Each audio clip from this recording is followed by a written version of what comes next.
Olá, amigos, sejam bem-vindos a mais um vídeo do meu canal. Eu sou o Lucas Knaip e vamos falar sobre Max Verstappen, porque esse desempenho dele no Azerbaijão levanta as dúvidas sobre o tetracampeonato de Max Verstappen está sob ameaça.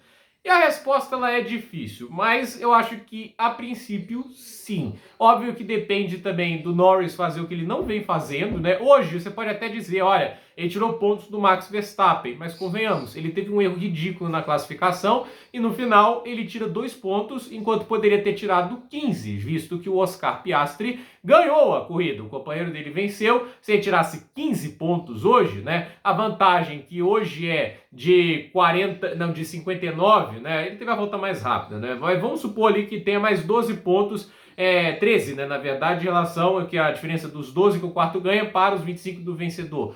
O Norris estaria agora a 46 pontos, estaria muito mais próximo, e a gente tem obviamente uma coleção de corridas que ele desperdiçou oportunidades, como na Itália, tinha ritmo para ganhar, defendeu-se mal do Piastri lá na primeira volta, não acompanhou o ritmo do companheiro, entre várias outras corridas em que ele desperdiçou grandes chances, né? Na Bélgica, por exemplo, ficou preso atrás do Verstappen, não conseguindo passar. Então, assim, o Lando Norris, a gente sabe que ele é um piloto que tem qualidades, é muito talentoso, rápido, mas ele também tem defeitos, ele tem problemas que ele tem que consertar. E eu acredito, assim, que a gente viu hoje, né, é uma corrida que o Verstappen andou muito mal, né, foi a pior corrida dele no ano, porque no final, eu acredito, assim, que o que mais frustra ele não é nem o Norris ter terminado à frente, mas sim ver o Pérez andando próximo da vitória, porque, assim, dá aquela sensação de que, caraca, né, alguma coisa que eu tô fazendo de errado, né, porque se o Pérez, que a gente sabe muito criticado, eu sei que o Baku é onde ele anda melhor, né, mas não é apenas o piloto que encaixa com a pista, porque ele realmente tinha um equipamento bom e dá a impressão de que a Red Bull poderia ter tido desempenho similar com o Max, mas não teve, né? Foi uma diferença, inclusive, que eu nunca tinha visto o Verstappen tomar. Pelo menos não me recordo. Deve ser de 18 para trás, porque 19 para frente. E assim, pensando obviamente em corridas em que ele estava em condições normais. Singapura 2022, que termina quase um minuto atrás do Pérez, o Pérez liderou desde a primeira volta e o Verstappen estava no meio da confusão em uma pista muito difícil de ultrapassar. Ali a vantagem foi gigante, mas havia o contexto, né? E assim, ano passado, por exemplo, o Verstappen não estava lá muito bem e ele terminou a 2,5 segundos do Pérez. O Pérez fez uma grande corrida, terminou à frente, ok? Isso foi lá na Azerbaijão ano passado, né? Mas assim, essa vantagem toda do Pérez chama atenção, né? Foi muito grande a desvantagem. O Pérez estava uma média de 3 décimos por volta mais rápido. Para você ter uma ideia, nas últimas 2 corridas, tanto em Monza e Zandvoort, a média de tempo por volta do Verstappen mais rápido que o Pérez não foi superior desse fim de semana. Então, assim, essa distância que ele teve hoje para o Pérez, né, foi muito ruim e dá aquela sensação que ele tinha equipamento para mais. E dá também outra sensação de oportunidade desperdiçada, né? E ele já ganhou nessa pista. Em 2022 ele que venceu, 21 era ele que ia vencer se não fosse pneu furado. Então, não é como se ele fosse um piloto horrível no Azerbaijão. Mas a verdade seja dita a Red Bull hoje tem um carro que não é o melhor do grid. Hoje estava próximo com o Pérez, mas não dá para falar que é o melhor carro. A McLaren, para mim, ainda continua um carro mais equilibrado. Singapura vai ser um baita teste para a gente entender, porque prometem-se mais atualizações, mais alguns ajustes. E Estados Unidos diz que o pacote maior pode chegar lá ou em Singapura, não sei. Talvez tenha até adiantado para Singapura, não sabemos ainda. Mas a questão é, em Singapura, o carro nesse fim de semana foi um foguete em curvas de baixa velocidade. Mas talvez se deva por parte do ajuste que todo mundo fez, né? Mas andaram muito bem no aspecto dessas curvas de 90 graus, que é o que tem em excesso no circuito de Marina Bay. Talvez haja força lá, mas se não estiver forte, né? Porque assim, daqui para frente, que pistas nós temos? Eu não vou lembrar aqui, acho que de todas. Vamos lá.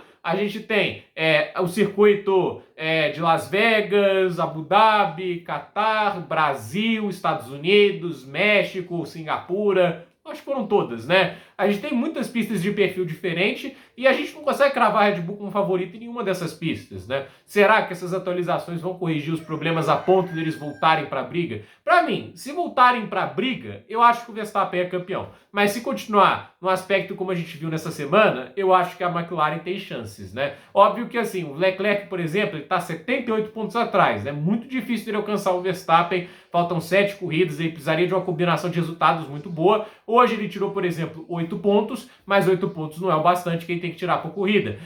Por exemplo, o Piastri, acho que ele está atrás do Leclerc no campeonato, ele precisaria tirar mais pontos por corrida, né? Esses talvez aí dos que correm por fora Mas a questão é, e se o Verstappen abandona uma corrida? E se ele bate uma corrida? Talvez abra a janela que esses pilotos precisam para reduzir bastante a vantagem. Então, assim, não dá para descartar a possibilidade dele perder um tetracampeonato que há pouco tempo atrás parecia certo, né? Pelo andar da carruagem, parecia que tudo caminhava para um título tranquilo do Max. Mas as coisas mudam, né? A gente vê que esse ano o desenvolvimento de carros da McLaren, da Ferrari e da Mercedes foi melhor e a gente viu a Red Bull, assim, brigando com o carro, com o projeto que fizeram. Então, assim, esse fim de semana para mim foi preocupante para o Max pelo aspecto de ele não andou bem, não foi apenas o carro. Ele também tem aí a responsabilidade, não conseguiu achar o acerto que gostaria e teve um carro aí que, a meu ver, ficou devendo muito, obviamente, mas ele também tem parte nisso. Não? Uma boa comparação que eu posso fazer é o Sérgio Pérez, né? Quando ele troca os pneus, ele volta atrás do Lando Norris e do Alexander Albon. Ele passa os dois sem grandes dificuldades, né? Primeira tentativa com o DRS, ele passou os dois. Tipo, o Albon,